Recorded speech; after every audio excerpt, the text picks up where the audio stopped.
Any final questions from people about?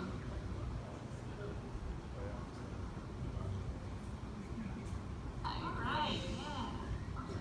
Thank you, Rita. Okay, cool. So my topic for tonight is a little bit more technical. We're going to go over, it's not too technical, it's just a little bit more than the last conversation was.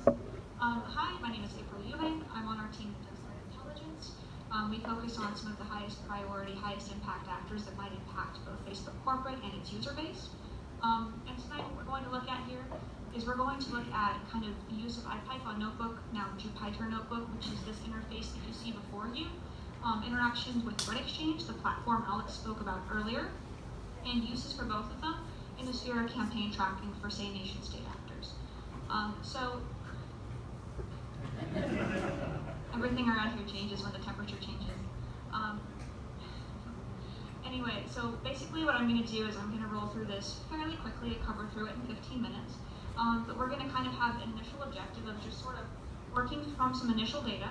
In this case, I've taken some file hashes from a Dispersity report that they released several years ago, actually, about a group called Desert Falcons, also known as Arid Viper, Mycnoma Scimitar. It's a somewhat non-attributed group that may or may not exist in the Middle East, that's targeted primarily Jordan, Palestine, Israel, and Egypt. A number of other countries in addition to that, but those are the ones they're sort of known for. So we're going to go through and basically start with an initial corpus of knowledge taken from open source reporting, and we're going to make use of a couple different resources in this interface through the Jupyter Notebook to play with that data, understand it, manipulate it, find commonalities that may be trickier to find in other interfaces. We're going to watch this go up and down, and hopefully find out a little bit of new information using ThreatExchange.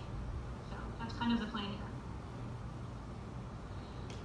So the way that this notebook works, for any of you who may not have seen this interface before, is that it supports both Markdown and Python code. It will run that code sequentially, depending on the order in which the cells are run, and produce outputs directly afterward.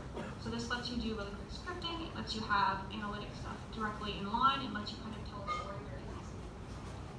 So we have here just some initial imports, nothing important. We're basically just setting up some of our APIs that we're going to be using in the presentation. And during the first step, all we're going to do is read in some file hashes. These are straight from the report, no changes. Just going to read them in.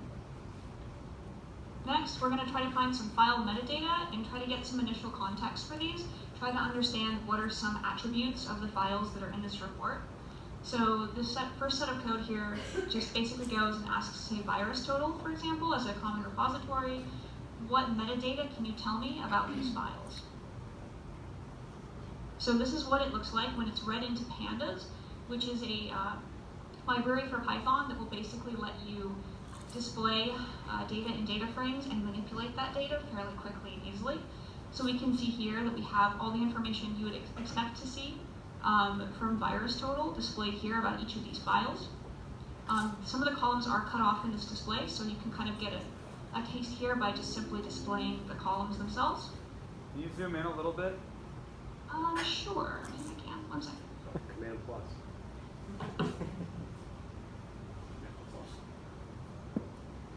Thanks. A little bit better? Okay. Good luck. Yeah, we can always do one more. Come on. You want it more? Yeah. Just show it to the screen. Hang on.